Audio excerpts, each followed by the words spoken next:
ಓಂ ಶಾಂತಿ. ಇಂದಿನ ದಿನಾಂಕ 23/5/2025. ಪ್ರಾರ್ಥ ಮುರುಳಿ. ಬಾಪ್ತಾದ ಮಧುಬನ. ಮಧುರ ಮಕ್ಕಳೇ, ನಿಮ್ಮನ್ನು ಈ ತೀರದಿಂದ ಆ ತೀರಕ್ಕೆ ಕರೆದುಕೊಂಡು ಹೋಗಲು ಅಂಬಿಗನು ಸಿಕ್ಕಿದ್ದಾರೆ. ನಿಮ್ಮ ಕಾಲುಗಳು ಈಗ ಈ ಹಳೆಯ ಪ್ರಪಂಚದಲ್ಲಿಲ್ಲ. ನಿಮ್ಮ ದೋಣಿಯ ಹಗ್ಗವು ಬಿಚ್ಚಲ್ಪಟ್ಟಿದೆ. ಪ್ರಶ್ನೆ: ಜಾದೂಗರ್ ತಂದೆಯ ಅದ್ಭುತವಾದ ಜಾದೂ ಯಾವುದಾಗಿದೆ? ಅದನ್ನು ಮತ್ಯಾರೂ ಮಾಡಲು ಸಾಧ್ಯವಿಲ್ಲ. ಉತ್ತರ: ಕವಡೆಯ ಸಮಾನವಾಗಿರುವ ಆತ್ಮನನ್ನು ವಜ್ರ ಸಮಾನವನ್ನಾಗಿ ಮಾಡುವುದು, ಹೂದೋಟದ ಮಾಲೀಕನನ್ನಾಗಿ ಮುಳ್ಳುಗಳನ್ನು ಹೂಗಳನ್ನಾಗಿ ಮಾಡುವುದು ಬಹಳ ಅದ್ಭುತವಾದ ಜಾದೂ ಆಗಿದೆ. ಇದನ್ನು ಒಬ್ಬ ಜಾದೂಗರ್ ತಂದೆಯೇ ಮಾಡುತ್ತಾರೆ, ಮತ್ಯಾರೂ ಇಲ್ಲ. ಮನುಷ್ಯರು ಹಣವನ್ನು ಸಂಪಾದಿಸಲು ಕೇವಲ ಜಾದೂಗಾರರೆಂದು ಕರೆಸಿಕೊಳ್ಳುತ್ತಾರೆ, ಆದರೆ ತಂದೆಯಂತಹ ಜಾದೂವನ್ನು ಮಾಡಲು ಸಾಧ್ಯವಿಲ್ಲ. ಓಂ ಶಾಂತಿ. ಇಡೀ ಸೃಷ್ಟಿ ಚಕ್ರ ಅಥವಾ ನಾಟಕದಲ್ಲಿ ತಂದೆಯು ಒಂದು ಬಾರಿ ಬರುತ್ತಾರೆ. ಮತ್ಯಾವುದೇ ಸತ್ಸಂಗ ಮೊದಲಾದವುಗಳಲ್ಲಿ ಈ ರೀತಿ ತಿಳಿದುಕೊಂಡಿರುವುದಿಲ್ಲ. ಅರ್ಥವನ್ನು ತಿಳಿಸುವವರು ತಂದೆಯೂ ಅಲ್ಲ, ಅವರು ಮಕ್ಕಳೂ ಅಲ್ಲ, ಅವರು ವಾಸ್ತವದಲ್ಲಿ ಅನುಯಾಯಿಗಳೂ ಅಲ್ಲ. ಇಲ್ಲಂತೂ ನೀವು ಮಕ್ಕಳಾಗಿದ್ದೀರಿ ಮತ್ತು ಅನುಯಾಯಿಗಳೂ ಆಗಿದ್ದೀರಿ. ತಂದೆಯು ಮಕ್ಕಳನ್ನು ಜೊತೆಯಲ್ಲಿ ಕರೆದುಕೊಂಡು ಹೋಗುತ್ತಾರೆ. ತಂದೆಯು ಹೋಗುತ್ತಾರೆಂದರೆ ಮತ್ತು ಮಕ್ಕಳು ಸಹ ಈ ಚೀಚಿ ಪ್ರಪಂಚದಿಂದ ತಮ್ಮ ಹೂಗಳ ಪ್ರಪಂಚದಲ್ಲಿ ಹೋಗಿ ರಾಜ್ಯಭಾರ ಮಾಡುತ್ತೀರಿ.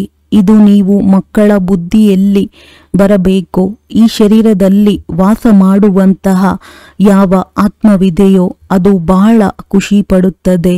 ಅಂದರೆ ನೀವಾತ್ಮರು ಬಹಳ ಖುಷಿಯಾಗಿರಬೇಕು. ಎಲ್ಲರ ಬೇಹದ್ದಿನ ತಂದೆಯು ಈಗ ಬಂದಿದ್ದಾರೆ. ಇದು ಸಹ ಕೇವಲ ನೀವು ಮಕ್ಕಳಿಗೆ ತಿಳುವಳಿಕೆ ಇದೆ. ಇಡೀ ಪ್ರಪಂಚದಲ್ಲಂತೂ ಎಲ್ಲರೂ ತಿಳುವಳಿಕೆ ಹೀನರೇ ಆಗಿದ್ದಾರೆ. ತಂದೆಯು ತಿಳಿಸುತ್ತಾರೆ, ರಾವಣನು ನಿಮ್ಮನ್ನು ತಿಳುವಳಿಕೆ ಹೀನರನ್ನಾಗಿ ಮಾಡಿದ್ದಾನೆ. ತಂದೆಯು ಬಂದು ತಿಳುವಳಿಕೆಯುಳ್ಳವರನ್ನಾಗಿ ಮಾಡುತ್ತಾರೆ. ಇಡೀ ವಿಶ್ವದಲ್ಲಿ ರಾಜ್ಯ ಮಾಡಲು ಯೋಗ್ಯರು, ಬುದ್ಧಿವಂತರನ್ನಾಗಿ ಮಾಡುತ್ತಾರೆ. ಈ ವಿದ್ಯಾರ್ಥಿ ಜೀವನವೂ ಸಹ ಒಂದೇ ಬಾರಿ ಇರುತ್ತದೆ ಅಂದಾಗ ಸ್ವಯಂ ಭಗವಂತನೇ ಓದಿಸುತ್ತಾರೆಂದು ಬುದ್ಧಿಯಲ್ಲಿ ಬರಲು ಸಾಧ್ಯವಿಲ್ಲ. ಅವರಿಗಂತೂ ತಮ್ಮ ಉದ್ಯೋಗ ವ್ಯವಹಾರಗಳೇ ನೆನಪಿರುತ್ತದೆ. ಭಗವಂತನೇ ನಮಗೆ ಓದಿಸುತ್ತಾರೆಂದು ನೀವೀಗ ತಿಳಿದುಕೊಂಡಿದ್ದೀರೆಂದ ಮೇಲೆ ಎಷ್ಟೊಂದು ಹರ್ಷಿತರಾಗಿರಬೇಕು. ಉಳಿದವರೆಲ್ಲರೂ ಕನಿಷ್ಠರಾದವರ ಮಕ್ಕಳಾಗಿದ್ದಾರೆ. ನೀವಂತೂ ಭಗವಂತನ ಮಕ್ಕಳಾದೀರಿ ಅಂದ ಮೇಲೆ ನೀವು ಮಕ್ಕಳಿಗೆ ಅಪಾರ ಖುಷಿ ಇರಬೇಕು. ಕೆಲವರು ಬಹಳ ಹರ್ಷಿತರಾಗಿರುತ್ತಾರೆ. ಕೆಲವರು ಹೇಳುತ್ತಾರೆ, ಬಾಬಾ, ನಮಗೆ ಮುರುಳಿಯನ್ನು ಹೇಳಲು ಬರುವುದಿಲ್ಲ. ಅರೆ, ಮುರುಳಿ ಏನು ಕಷ್ಟವೇ? ಹೇಗೆ ಭಕ್ತಿ ಮಾರ್ಗದಲ್ಲಿ ಸಾಧು ಸಂತ ಮೊದಲಾದವರೊಂದಿಗೆ ಕೆಲವರು ಕೇಳುತ್ತಾರೆ, ನಾವು ಈಶ್ವರನೊಂದಿಗೆ ಹೇಗೆ ಮಿಲನ ಮಾಡುವುದು? ಆದರೆ ಅವರು ತಿಳಿದುಕೊಂಡಿಲ್ಲ. ತಂದೆಯನ್ನೂ ಸಹ ಯಾರೂ ತಿಳಿದುಕೊಂಡಿಲ್ಲ. ಈ ನಾಟಕವು ಹೀಗೆ ಮಾಡಲ್ಪಟ್ಟಿದೆ. ಮುಂದಿನ ಕಲ್ಪದಲ್ಲಿಯೂ ಮರೆತು ಹೋಗುತ್ತೀರಿ. ನಿಮ್ಮಲ್ಲಿಯೂ ಎಲ್ಲರೂ ತಂದೆ ಮತ್ತು ರಚನೆಯನ್ನು ಅರಿತುಕೊಂಡಿದ್ದಾರೆಂದಲ್ಲ. ಕೆಲವೊಂದು ಕಡೆ ಇಂತಹ ಚಲನೆಯಲ್ಲಿ ನಡೆಯುತ್ತಾರೆ. ಮಾತೇ ಕೇಳಬೇಡಿ, ಆ ನಶೆಯೇ ಹೊರಟು ಹೋಗುತ್ತದೆ. ಈಗ ನೀವು ಮಕ್ಕಳ ಕಾಲು ಈ ಹಳೆಯ ಪ್ರಪಂಚದಲ್ಲಿ ಹೇಗೆ ಇಲ್ಲವೇ ಇಲ್ಲ. ಏಕೆಂದರೆ ನಿಮಗೆ ಅರ್ಥವಾಗಿ ಕಲಿಯುಗಿ ಪ್ರಪಂಚದಿಂದ ಈಗ ಕಾಲನ್ನು ತೆಗೆದಿದ್ದೇವೆ. ದೋಣಿ ಕಟ್ಟಿರುವ ಹಗ್ಗವು ಬಿಚ್ಚಲ್ಪಟ್ಟಿದೆ. ನಾವೀಗ ಹೋಗುತ್ತಿದ್ದೇವೆ. ತಂದೆಯು ನಮ್ಮನ್ನು ಎಲ್ಲಿಗೆ ಕರೆದುಕೊಂಡು ಹೋಗುತ್ತಾರೆ ಎಂಬುದು ಬುದ್ಧಿಯಲ್ಲಿದೆ. ಏಕೆಂದರೆ ತಂದೆಯು ಅಂಬಿಗನೂ ಆಗಿದ್ದಾರೆ, ಹೂದೋಟದ ಮಾಲೀಕನಾಗಿದ್ದಾರೆ. ಮುಳ್ಳುಗಳನ್ನು ಹೂಗಳನ್ನಾಗಿ ಮಾಡುತ್ತಾರೆ. ಮುಳ್ಳುಗಳನ್ನು ಹೂಗಳನ್ನಾಗಿ ಮಾಡಲು ಅವರಂತಹ ಹೂದೋಟದ ಮಾಲೀಕರು ಯಾರೂ ಇಲ್ಲ. ಈ ಜಾದು ಕಡಿಮೆಯೇ. ಕವಡೆಯ ಸಮಾನವಾಗಿರುವ ಆತ್ಮವನ್ನು ವಜ್ರದ ಸಮಾನ ಮಾಡುತ್ತಾರೆ. ಇತ್ತೀಚೆಗೆ ಬಹಳಷ್ಟು ಮಂದಿ ಜಾದೂಗಾರರಾಗಿ ಬಿಟ್ಟಿದ್ದಾರೆ.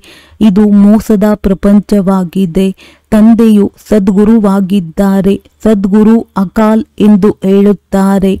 ಬಹಳ ಗುಂಗಿನಿಂದ ಹೇಳುತ್ತಾರೆ. ಸದ್ಗುರು ಒಬ್ಬರೇ, ಸರ್ವರ ಸದ್ಗತಿದಾತನೂ ಒಬ್ಬರೇ ಆಗಿದ್ದಾರೆಂದು ಹೇಳುತ್ತಾರೆಂದ ಮೇಲೆ ಮತ್ತೆ ತಮ್ಮನ್ನು ಗುರುಗಳೆಂದು ಏಕೆ ಕರೆಸಿಕೊಳ್ಳಬೇಕು? ಅವರು ತಿಳಿದುಕೊಂಡಿಲ್ಲ.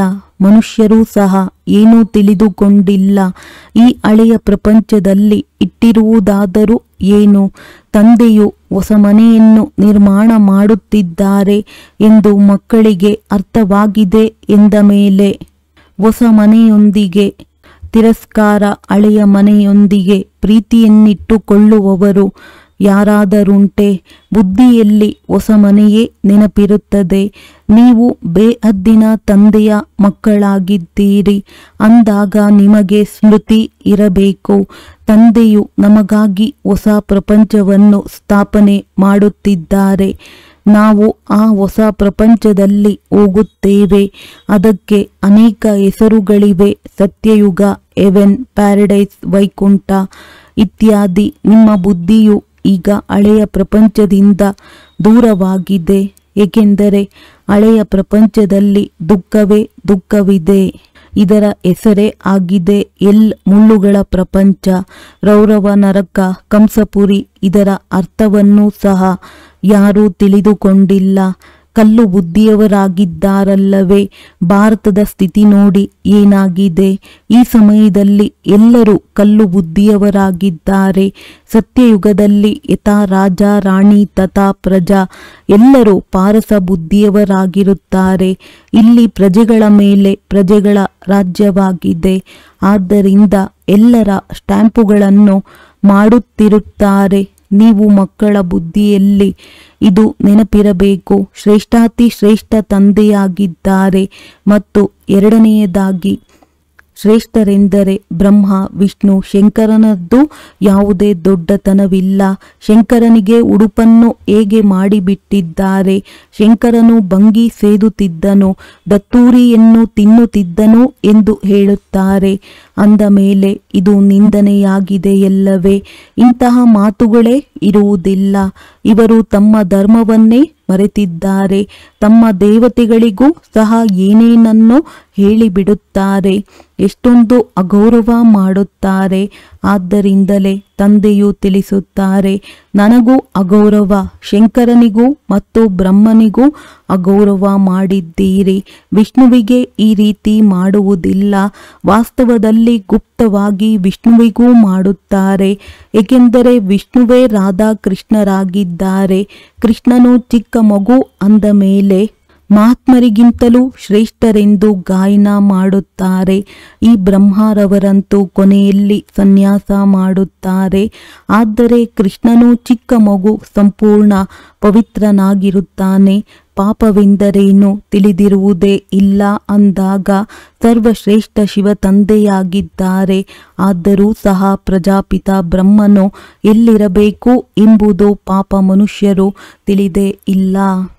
ಬ್ರಹ್ಮನನ್ನು ಶರೀರಧಾರಿಯನ್ನಾಗಿಯೇ ತೋರಿಸುತ್ತಾರೆ. ಅಜ್ಮೇರ್ನಲ್ಲಿ ಬ್ರಹ್ಮನ ಮಂದಿರವಿದೆ. ಬ್ರಹ್ಮನಿಗೂ ದಾಡಿ ಮೀಸೆಗಳನ್ನು ತೋರಿಸುತ್ತಾರೆ. ಇದನ್ನು ಶಂಕರ ಅಥವಾ ವಿಷ್ಣುವಿಗೆ ತೋರಿಸುವುದಿಲ್ಲ ಅಂದಾಗ ಇದು ತಿಳುವಳಿಕೆಯ ಮಾತಾಗಿದೆ. ಪ್ರಜಾಪಿತ ಬ್ರಹ್ಮ ಸೂಕ್ಷ್ಮವತನದಲ್ಲಿ ಹೇಗಿರುವರು? ಅವರು ಇಲ್ಲಿಯೇ ಇರಬೇಕಲ್ಲವೇ? ಈ ಸಮಯದಲ್ಲಿ ಬ್ರಹ್ಮನಿಗೆ ಎಷ್ಟು ಸಂತಾನರಿದ್ದಾರೆ? ಬರೆಯಲ್ಪಟ್ಟಿದೆ, ಪ್ರಜಾಪಿತ ಬ್ರಹ್ಮ ಕುಮಾರ ಕುಮಾರಿಯರು ಇಷ್ಟು ಮಂದಿ ಇದ್ದಾರೆಂದು. ಅವಶ್ಯವಾಗಿ ಪ್ರಜಾಪಿತ ಬ್ರಹ್ಮನಿರುವರು. ಅವರು ಚೈತನ್ಯದಲ್ಲಿ ಇದ್ದಾರೆ. ಆದ್ದರಿಂದಲೇ ಇಷ್ಟು ಮಾಡುತ್ತಿದ್ದಾರೆ. ಪ್ರಜಾಪಿತ ಬ್ರಹ್ಮನು ಕೇವಲ ಮಕ್ಕಳಿಗೆ ಜನ್ಮವನ್ನಷ್ಟೇ ಕೊಡುತ್ತಾರೆಯೇ ಅಥವಾ ಇನ್ನೇನೇನಾದರೂ ಮಾಡುತ್ತಾರೆಯೇ? ಬಲೆ ಆದಿದೇವ ಬ್ರಹ್ಮ ಆದಿದೇವ ಸರಸ್ವತಿ ಎಂದು ಹೇಳುತ್ತಾರೆ. ಆದರೆ ಅವರ ಪಾತ್ರವೇನೆಂಬುದು ತಿಳಿದಿಲ್ಲ. ರಚಯಿತನೆಂದರೆ ಅವಶ್ಯವಾಗಿ ಇಲ್ಲಿ ಇದ್ದು ಹೋಗಿರುತ್ತಾರಲ್ಲವೇ? ಅವಶ್ಯವಾಗಿ ಬ್ರಾಹ್ಮಣರನ್ನು ಶಿವತಂದೆಯು ದತ್ತು ಮಾಡಿಕೊಂಡಿರಬೇಕು. ಇಲ್ಲವೆಂದರೆ ಬ್ರಹ್ಮನೆಲ್ಲಿಂದ ಬರುವರು? ಇವು ಹೊಸ ಮಾತುಗಳಲ್ಲವೇ? ಎಲ್ಲಿಯವರೆಗೆ ತಂದೆಯು ಬರುವುದಿಲ್ಲವೋ ಅಲ್ಲಿಯವರೆಗೆ ಯಾರೂ ಅರಿತುಕೊಳ್ಳುವುದಿಲ್ಲ. ಯಾರದ್ದು ಯಾವ ಪಾತ್ರವಿದೆಯೋ ಅದನ್ನೇ ಅಭಿನಯಿಸುತ್ತಾರೆ. ಬುದ್ಧನು ಯಾವ ಪಾತ್ರವನ್ನಭಿನಯಿಸಿದ್ದನು, ಯಾವಾಗ ಬಂದನು, ಏನು ಮಾಡಿದನು ಎಂಬುದನ್ನು ಯಾರೂ ತಿಳಿದುಕೊಂಡಿಲ್ಲ. ನೀವೀಗ ತಿಳಿದುಕೊಂಡಿದ್ದೀರಿ. ಅವರು ಗುರುವೇ, ಶಿಕ್ಷಕನೇ, ತಂದೆಯೇ? ಇಲ್ಲ, ಸದ್ಗತಿಯನ್ನಂತೂ ಕೊಡಲು ಸಾಧ್ಯವಿಲ್ಲ. ಬುದ್ಧನು ಕೇವಲ ತಮ್ಮ ಧರ್ಮದ ರಚಯಿತನಾದನೇ ಹೊರತು ಗುರುವಲ್ಲ. ತಂದೆಯು ಮಕ್ಕಳನ್ನು ರಚಿಸುತ್ತಾರೆ ಮತ್ತು ಓದಿಸುತ್ತಾರೆ. ತಂದೆ, ಶಿಕ್ಷಕ, ಗುರು ಮೂರೂ ಆಗಿದ್ದಾರೆ. ನೀವು ಓದಿಸು ಎಂದು ಮತ್ಯಾರಿಗೂ ಹೇಳುವುದಿಲ್ಲ. ಮತ್ಯಾರ ಬಳಿಯೂ ಈ ಜ್ಞಾನವಿಲ್ಲ. ಬೇಅದ್ದಿನ ತಂದೆಯೇ ಜ್ಞಾನ ಸಾಗರನಾಗಿದ್ದಾರೆ. ಅಂದ ಮೇಲೆ ಅವಶ್ಯವಾಗಿ ಜ್ಞಾನವನ್ನು ತಿಳಿಸುತ್ತಾರೆ. ತಂದೆಯೇ ಸ್ವರ್ಗದ ರಾಜ್ಯಭಾಗ್ಯವನ್ನು ಕೊಟ್ಟಿದ್ದರು, ಈಗ ಪುನಃ ಕೊಡುತ್ತಿದ್ದಾರೆ. ತಂದೆಯು ತಿಳಿಸುತ್ತಿದ್ದಾರೆ, ನೀವು 5000 ವರ್ಷಗಳ ನಂತರ ಬಂದು ಪುನಃ ಸೇರಿದ್ದೀರಿ.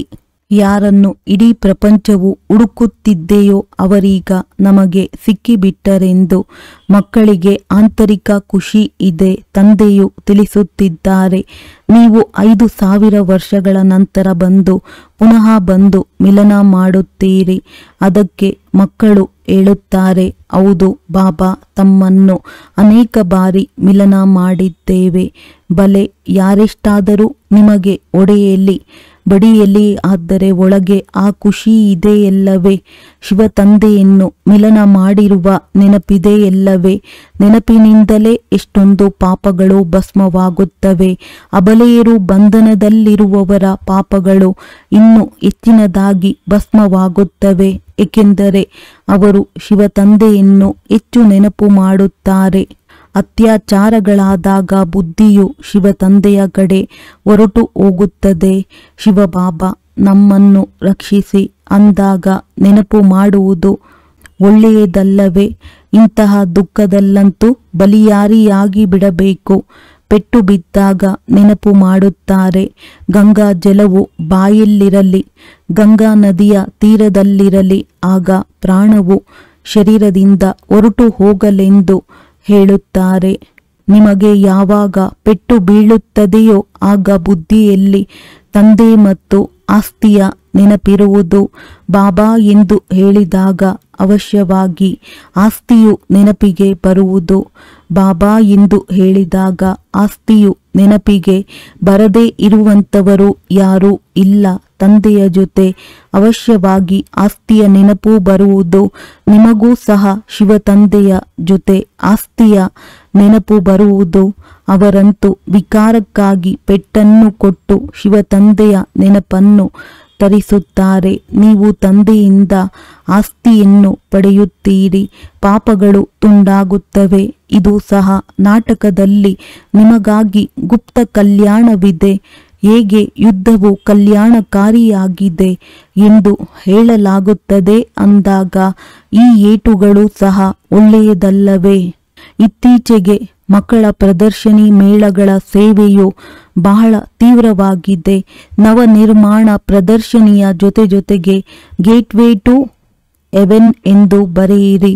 2 ಶಬ್ದಗಳಿರಬೇಕು. ಹೊಸ ಪ್ರಪಂಚವು ಹೇಗೆ ಸ್ಥಾಪನೆಯಾಗುತ್ತದೆ, ಅದರ ಪ್ರದರ್ಶನಿ ಎಂದರೆ ಮನುಷ್ಯರಿಗೆ ಕೇಳಿ ಖುಷಿಯಾಗುವುದು. ಹೊಸ ಪ್ರಪಂಚವು ಹೇಗೆ ಸ್ಥಾಪನೆಯಾಗುತ್ತದೆ, ಅದಕ್ಕಾಗಿ ಈ ಚಿತ್ರಗಳನ್ನು ಮಾಡಿದ್ದೇವೆ, ಬಂದು ನೋಡಿರಿ. ಗೇಟ್ವೇ ಟು ನ್ಯೂ ವರ್ಲ್ಡ್, ಹೊಸ ಪ್ರಪಂಚದ ದಾರಿ. ಈಗ ಯಾವ ಯುದ್ಧವಾಗುವುದೋ ಇದರ ಮೂಲಕ ದ್ವಾರಗಳು ತೆರೆಯುತ್ತವೆ. ಗೀತೆಯಲ್ಲಿಯೂ ಇದೇ ಭಗವಂತನು ಬಂದಿದ್ದರು, ಬಂದು ರಾಜಯೋಗವನ್ನು ಕಲಿಸಿದ್ದರು, ಮನುಷ್ಯರಿಂದ ದೇವತೆಗಳನ್ನಾಗಿ ಮಾಡಿದರು ಅಂದಾಗ ಅವಶ್ಯವಾಗಿ ಹೊಸ ಪ್ರಪಂಚದ ಸ್ಥಾಪನೆಯಾಗಿರುವುದು. ಚಂದ್ರಗ್ರಹದಲ್ಲಿ ಹೋಗಲು ಮನುಷ್ಯರು ಎಷ್ಟೊಂದು ಪ್ರಯತ್ನ ಪಡುತ್ತಾರೆ. ಧರಣಿಯೇ ಧರಣಿ ಇರುವುದನ್ನು ನೋಡುತ್ತಾರೆ, ಮನುಷ್ಯರೇ ಕಂಡು ಬರುವುದಿಲ್ಲ.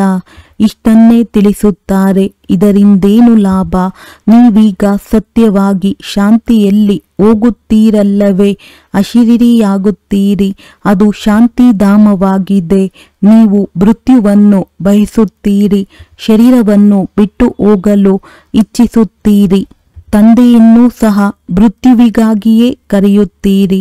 ಬಾಬಾ ಬಂದು ತಮ್ಮ ಜೊತೆ ಮುಕ್ತಿ ಜೀವನ್ಮುಕ್ತಿಯಲ್ಲಿ ಕರೆದುಕೊಂಡು ಹೋಗಿ. ಆದರೆ ಅರ್ಥ ಮಾಡಿಕೊಂಡಿಲ್ಲ. ಪತಿತ ಪಾವನನು ಬರುತ್ತಾರೆಂದರೆ ಹೇಗೆ ನಾವು ಮಹಾಕಾಲನನ್ನು ಕರೆಯುತ್ತಿದ್ದೇವೆ ಎಂದರ್ಥ. ನೀವೀಗ ತಿಳಿದುಕೊಂಡಿದ್ದೀರಿ. ತಂದೆಯು ಬಂದಿದ್ದಾರೆ, ಮನೆಗೆ ನಡೆಯಿರಿ ಎಂದು ಹೇಳುತ್ತಾರೆ ಮತ್ತು ನಾವು ಮನೆಗೆ ಹೋಗುತ್ತೇವೆ. ಬುದ್ಧಿಯು ಕೆಲಸ ಮಾಡುತ್ತದೆ ಎಲ್ಲವೇ? ಇಲ್ಲಿ ಕೆಲವು ಮಕ್ಕಳಿದ್ದಾರೆ, ಯಾರ ಬುದ್ಧಿಯು ಉದ್ಯೋಗ ವ್ಯವಹಾರಗಳ ಕಡೆ ಓಡುತ್ತಿರುವುದು. ಇಂಥವರು ರೋಗಿಯಾಗಿದ್ದಾರೆ. ಏನಾಗಿರಬಹುದು? ಹೀಗೆ ಅನೇಕ ಪ್ರಕಾರದ ಸಂಕಲ್ಪಗಳು ಬಂದು ಬಿಡುತ್ತವೆ. ತಂದೆಯು ತಿಳಿಸುತ್ತಾರೆ, ನೀವು ಇಲ್ಲಿ ಕುಳಿತಿದ್ದೀರಿ. ಆತ್ಮದ ಬುದ್ಧಿಯು ತಂದೆ ಮತ್ತು ಆಸ್ತಿಯ ಕಡೆ ಇರಲಿ. ಆತ್ಮವೇ ನೆನಪು ಮಾಡುತ್ತದೆ ಎಲ್ಲವೇ? ತಿಳಿದುಕೊಳ್ಳಿ. ಯಾರ ಮಗನಾದರೂ ಲಂಡನ್ನಿನಲ್ಲಿದ್ದಾರೆ, ಅವರು ರೋಗಿಯಾಗಿದ್ದಾರೆಂದು ಸಮಾಚಾರವು ಬಂದಿತೆಂದರೆ ಬುದ್ಧಿಯು ಹೊರಟು ಹೋಗುತ್ತದೆ. ಮತ್ತೆ ಜ್ಞಾನವು ಬುದ್ಧಿಯಲ್ಲಿ ಕುಳಿತುಕೊಳ್ಳಲು ಸಾಧ್ಯವಿಲ್ಲ. ಇಲ್ಲಿ ಕುಳಿತಿದ್ದರೂ ಬುದ್ಧಿಯಲ್ಲಿ ಅವರ ನೆನಪೇ ಬರುತ್ತಿರುವುದು. ಯಾರ ಪತಿಯಾದರೂ ರೋಗಿಯಾಗಿ ಬಿಟ್ಟರೆ ಸ್ತ್ರೀಯ ಮನಸ್ಸು ಅಲ್ಲೋಲ ಕಲ್ಲೋಲವಾಗುವುದು. ಬುದ್ಧಿಯಂತೂ ಹೋಗುತ್ತದೆ ಎಲ್ಲವೇ? ಅಂದಾಗ ನೀವು ಸಹ ಇಲ್ಲಿ ಕುಳಿತಿದಂತೆಯೇ ಎಲ್ಲವನ್ನು ಮಾಡುತ್ತಾ ಶಿವ ತಂದೆಯನ್ನು ನೆನಪು ಮಾಡುತ್ತಾ ಇರಿ. ಇಷ್ಟಿದ್ದರೂ ಸಹ ಅಹೋ ಸೌಭಾಗ್ಯ! ಹೇಗೆ ಅವರು ಪತಿಯನ್ನು ಅಥವಾ ಗುರುವನ್ನು ನೆನಪು ಮಾಡುತ್ತಾರೆ, ಹಾಗೆಯೇ ನೀವು ತಂದೆಯನ್ನು ನೆನಪು ಮಾಡಿ. ನೀವು ತಮ್ಮ ಒಂದು ನಿಮಿಷವನ್ನೂ ಸಹ ವ್ಯರ್ಥವಾಗಿ ಕಳೆಯಬಾರದು. ಸರ್ವಿಸ್ ಮಾಡುವುದರಲ್ಲಿಯೇ ತಂದೆಯ ನೆನಪು ಬರುವುದು. ತಂದೆಯು ತಿಳಿಸುತ್ತಾರೆ, ನನ್ನ ಭಕ್ತರಿಗೆ ತಿಳಿಸಿಕೊಡಿ. ಇದನ್ನು ಯಾರು ಹೇಳಿದರು? ಶಿವ ತಂದೆ. ಕೃಷ್ಣನ ಭಕ್ತರಿಗೇನು ತಿಳಿಸುತ್ತೀರಿ? ಅವರಿಗೆ ತಿಳಿಸಿ. ಕೃಷ್ಣನು ಹೊಸ ಪ್ರಪಂಚವನ್ನು ಸ್ಥಾಪನೆ ಮಾಡುತ್ತಾರೆ. ಒಪ್ಪುತ್ತೀರಾ? ರಚಯಿತನನ್ನಂತೂ ಪರಮಾತ್ಮನಾಗಿದ್ದಾರೆ, ಕೃಷ್ಣನಲ್ಲ. ಪರಮಪಿತ ಪರಮಾತ್ಮನು ಹಳೆಯ ಪ್ರಪಂಚವನ್ನು ಹೊಸದನ್ನಾಗಿ ಮಾಡುತ್ತಿದ್ದಾರೆ. ಇದನ್ನು ಒಪ್ಪುತ್ತಾರೆ. ಹೊಸದರಿಂದ ಹಳೆಯದು, ಹಳೆಯದರಿಂದ ಮತ್ತೆ ಹೊಸದಾಗುತ್ತದೆ. ಕೇವಲ ಬಹಳಷ್ಟು ಸಮಯವನ್ನು ಕೊಟ್ಟಿರುವುದರಿಂದ ಮನುಷ್ಯರು ಘೋರ ಅಂಧಕಾರದಲ್ಲಿದ್ದಾರೆ. ನಿಮಗಾಗಿ ಈಗ ಅಂಗೈಯಲ್ಲಿ ಸ್ವರ್ಗವಿದೆ. ತಂದೆಯು ತಿಳಿಸುತ್ತಾರೆ, ನಾನು ನಿಮ್ಮನ್ನು ಆ ಸ್ವರ್ಗದ ಮಾಲೀಕರನ್ನಾಗಿ ಮಾಡಲು ಬಂದಿದ್ದೇನೆ. ಆಗುವಿರಾ? ವಾವ್! ಏಕಾಗುವುದಿಲ್ಲ. ಒಳ್ಳೆಯದು. ನನ್ನನ್ನು ನೆನಪು ಮಾಡಿ ಪವಿತ್ರರಾಗಿ. ನೆನಪಿನಿಂದಲೇ ಪಾಪಗಳು ಭಸ್ಮವಾಗುತ್ತವೆ. ನೀವು ಮಕ್ಕಳಿಗೆ ತಿಳಿದಿದೆ, ಆತ್ಮದಲ್ಲಿ ವಿಕರ್ಮಗಳ ಹೊರೆ ಇದೆ, ಶರೀರದ ಮೇಲಲ್ಲ. ಒಂದು ವೇಳೆ ಶರೀರದ ಮೇಲೆ ಹೊರೆ ಇದ್ದಿದ್ದರೆ ಯಾವಾಗ ಶರೀರವನ್ನು ಸುಡುತ್ತಾರೆಯೋ ಅದರ ಜೊತೆ ಪಾಪವು ಸುಟ್ಟು ಹೋಗುತ್ತಿತ್ತು. ಆತ್ಮವು ಅವಿನಾಶಿಯಾಗಿದೆ. ಅದರಲ್ಲಿ ಕೇವಲ ತುಕ್ಕು ಹಿಡಿಯುತ್ತದೆ. ಅದನ್ನು ತೆಗೆಯುವುದಕ್ಕಾಗಿ ತಂದೆಯು ಒಂದೇ ಯುಕ್ತಿಯನ್ನು ತಿಳಿಸುತ್ತಾರೆ. ಮಕ್ಕಳೇ, ನೆನಪು ಮಾಡಿ. ಪತಿತರಿಂದ ಪಾವನರಾಗುವ ಯುಕ್ತಿಯು ಎಷ್ಟು ಚೆನ್ನಾಗಿದೆ. ಮಂದಿರವನ್ನು ಕಟ್ಟಿಸುವವರು, ಶಿವನ ಪೂಜೆಯನ್ನು ಮಾಡುವವರೂ ಸಹ ಭಕ್ತರಾಗಿದ್ದಾರಲ್ಲವೇ? ಪೂಜಾರಿಗಳಿಗೆಂದು ಪೂಜ್ಯರೆಂದು ಹೇಳಲು ಸಾಧ್ಯವಿಲ್ಲ. ಒಳ್ಳೆಯದು ಮಧುರಾತಿ ಮಧುರ ಅಗಲಿ ಹೋಗಿ ಮರಳಿ ಸಿಕ್ಕಿದ ಮಕ್ಕಳ ಪ್ರತಿ ಮಾತ್ ಪಿತಾ ಬಾಪ್ ದಾದಾರವರ ನೆನಪು, ಪ್ರೀತಿ ಹಾಗೂ ಸುಪ್ರಭಾತ. ಆತ್ಮೀಯ ಮಕ್ಕಳಿಗೆ ಆತ್ಮೀಯ ತಂದೆಯ ನಮಸ್ತೆ. ಧಾರಣೆಗಾಗಿ ಮುಖ್ಯ ಸಾರ: ಯಾರನ್ನು ಇಡೀ ಪ್ರಪಂಚವು ಹುಡುಕುತ್ತಿದೆಯೋ ಆ ತಂದೆಯು ನಮಗೆ ಸಿಕ್ಕಿಬಿಟ್ಟರು. ಇದೇ ಖುಷಿಯಲ್ಲಿರಬೇಕಾಗಿದೆ. ನೆನಪಿನಿಂದಲೇ ಪಾಪಗಳು ಭಸ್ಮವಾಗುತ್ತವೆ. ಆದ್ದರಿಂದ ಎಂತಹದ್ದೇ ಪರಿಸ್ಥಿತಿ ಇರಲಿ, ತಂದೆ ಮತ್ತು ಆಸ್ತಿಯನ್ನು ನೆನಪು ಮಾಡಬೇಕಾಗಿದೆ. ತಮ್ಮ ಒಂದು ನಿಮಿಷದ ಸಮಯವನ್ನು ವ್ಯರ್ಥವಾಗಿ ಕಳೆಯಬಾರದು. ಈ ಹಳೆಯ ಪ್ರಪಂಚದಿಂದ ಬುದ್ಧಿ ಎಂಬ ಹಗ್ಗವನ್ನು ಬಿಚ್ಚಬೇಕಾಗಿದೆ. ತಂದೆಯು ನಮಗಾಗಿ ಹೊಸ ಮನೆಯನ್ನು ಕಟ್ಟುತ್ತಿದ್ದಾರೆ. ಇದು ರೌರವ ನರ್ಕ ಕಂಸಪುರಿಯಾಗಿದೆ. ವೈಕುಂಠಪುರಿಯಲ್ಲಿ ಹೋಗುತ್ತೇವೆ. ಸದಾ ಈ ಸ್ಮೃತಿಯಲ್ಲಿರಬೇಕಾಗಿದೆ. ವರದಾನ: ವಿಹಂಗ ಮಾರ್ಗದ ಸೇವೆಯ ಮೂಲಕ ವಿಶ್ವ ಪರಿವರ್ತನೆಯ ಕಾರ್ಯವನ್ನು ಸಂಪನ್ನ ಮಾಡುವಂತಹ ಸತ್ಯ ಸೇವಾದಾರಿ ಭವ. ವಿಹಂಗ ಮಾರ್ಗದ ಸೇವೆ ಮಾಡಲು ಸಂಘಟಿತ ರೂಪದಲ್ಲಿ ರೂಪ ಮತ್ತು ಬಸಂತ ಈ ಎರಡು ಮಾತುಗಳ ಬ್ಯಾಲೆನ್ಸ್ ಅವಶ್ಯಕತೆ ಇದೆ. ಹೇಗೆ ಬಸಂತ ರೂಪದಲ್ಲಿ ಒಂದೇ ಸಮಯದಲ್ಲಿ ಅನೇಕ ಆತ್ಮರಿಗೆ ಸಂದೇಶವನ್ನು ಕೊಡುವಂತಹ ಕಾರ್ಯವನ್ನು ಮಾಡುವಿರಿ, ಅದೇ ರೀತಿ ರೂಪ ಅರ್ಥಾತ್ ನೆನಪಿನ ಬಲದ ಮೂಲಕ, ಶ್ರೇಷ್ಠ ಸಂಕಲ್ಪ ಬಲದ ಮೂಲಕ ವಿಹಂಗ ಮಾರ್ಗದ ಸೇವೆ ಮಾಡಿ. ಇದರ ಬಗ್ಗೆಯೂ ಸಂಶೋಧನೆ ಮಾಡಿ. ಜೊತೆ ಸಂಘಟಿತ ರೂಪದಲ್ಲಿ ದೃಢ ಸಂಕಲ್ಪದಿಂದ ಹಳೆಯ ಸಂಸ್ಕಾರ, ಸ್ವಭಾವ ಅಥವಾ ಹಳೆಯ ಚಲನೆಗೆ ಎಳ್ಳು ಮತ್ತು ಜೊಳ್ಳನ್ನು ಯಜ್ಞದಲ್ಲಿ ಸ್ವಾಹ ಮಾಡಿ. ಆಗ ವಿಶ್ವ ಪರಿವರ್ತನೆಯ ಕಾರ್ಯ ಸಂಪನ್ನವಾಗುತ್ತದೆ ಅಥವಾ ಯಜ್ಞದ ಸಮಾಪ್ತಿಯಾಗುತ್ತದೆ. ಸ್ಲೋಗನ್: ಬಾಲಕ ಮತ್ತು ಮಾಲೀಕತನದ ಬ್ಯಾಲೆನ್ಸ್ನಿಂದ ಯೋಜನೆಯನ್ನು ಕಾರ್ಯರೂಪದಲ್ಲಿ ತನ್ನಿ. ಅವ್ಯಕ್ತ ಸೂಚನೆ: ಆತ್ಮಿಕ ಘನತೆ ಮತ್ತು ಪವಿತ್ರತೆಯ ವ್ಯಕ್ತಿತ್ವವನ್ನು ಧಾರಣೆ ಮಾಡಿ. ಈ ಈಶ್ವರಿಯ ಸೇವೆಯಲ್ಲಿ ದೊಡ್ಡಕ್ಕಿಂತ ದೊಡ್ಡ ಪುಣ್ಯವಾಗಿದೆ. ಪವಿತ್ರತೆಯ ದಾನ ಕೊಡುವುದು, ಪವಿತ್ರರಾಗುವುದು ಮತ್ತು ಪವಿತ್ರರನ್ನಾಗಿ ಮಾಡುವುದೇ ಪುಣ್ಯಾತ್ಮರಾಗುವುದಾಗಿದೆ. ಏಕೆಂದರೆ ಯಾವುದೇ ಆತ್ಮನನ್ನು ಆತ್ಮ ಹತ್ಯೆ ಮಹಾಪಾಪದಿಂದ ಬಿಡಿಸುತ್ತೀರಿ. ಅಪವಿತ್ರತೆ ಆತ್ಮ ಹತ್ಯೆಯಾಗಿದೆ. ಪವಿತ್ರತೆ ಜೀವದಾನವಾಗಿದೆ. ಯಾರದ್ದೋ ದುಃಖ ತೆಗೆದುಕೊಂಡು ಸುಖ ಕೊಡುವುದು ಇದೇ ಎಲ್ಲದಕ್ಕಿಂತ ದೊಡ್ಡ ಪುಣ್ಯದ ಕೆಲಸವಾಗಿದೆ. ಇಂತಹ ಪುಣ್ಯ ಮಾಡುತ್ತಾ ಪುಣ್ಯಾತ್ಮರಾಗಿ ಬಿಡುತ್ತೀರಿ.